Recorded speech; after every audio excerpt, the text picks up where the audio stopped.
We interrupt our regular program to bring you a special police bulletin. Welcome back to Awful Movie Reviews. After about a year and a half, I finally got around to watching the sequel to The Amazing Colossal Man, and you should go check out that review. We're diving into War of the Colossal Beast, and I'm waging war, alright? War against this colossal mess. Because yes, as if one terrible movie wasn't enough, it has an even poorer-made sequel. Just the same, it's horrible. And once again, director Bert I. was behind this. I didn't ask for this job, I was assigned to it. Before we start, I'd like to know what is your favorite Bert I. movie. Let me know in the comments down below, and don't forget to like and subscribe to never miss out on another bad movie review. It starts out in rural Mexico, where an American businessman has been complaining after several of his trucks have gone missing, and one of the drivers is in a state of complete shock. They go over to investigate, but don't find anything. It's only later that they find a giant human footprint on the same crime scene. How could they have possibly missed that?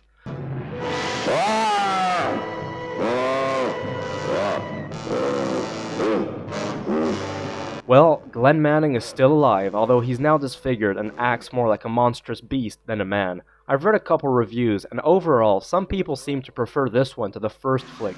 I thought that it was worse, and that's saying something considering that the first movie was bottom of the barrel. I don't know who the production team thought they were fooling, but the movie doesn't star any of the actors from the first film. You trying to kid me? This time Glenn's sister is played by Sally Fraser, who also appeared in It Conquered the World, which I've also covered.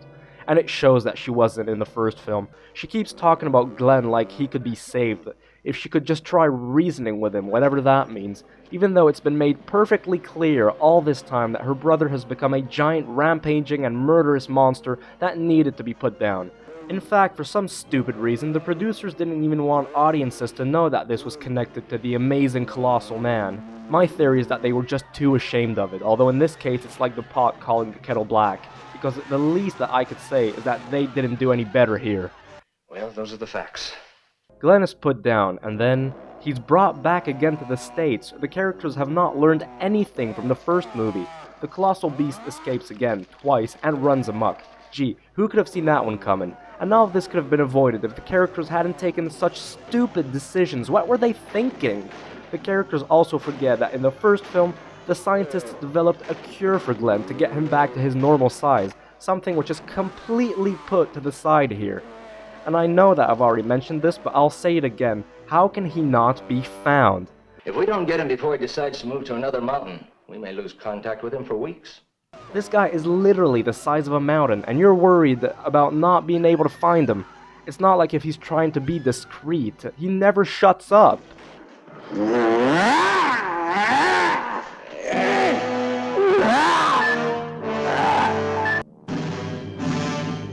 Maybe they should have called this the Amazing Transparent Man. Anyways, it really wouldn't surprise me to learn that the crew spent the little money they had on the last 30 seconds when Glenn electrocutes himself and then dies, and the whole scene is filmed in color. I watched the high-definition version of the movie, but the original print has got some sort of black and green look to it. What the hell is going on here? It looks like someone puked and shat diarrhea all over this before releasing it.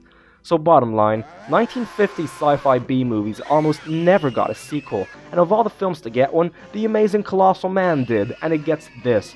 I hope that Glenn Manning really got his ass fried this time, and that he's not coming back for a third movie. Please, save us the pain, I'm begging you. What a piece of crap. Oh, I meant, what an awful movie.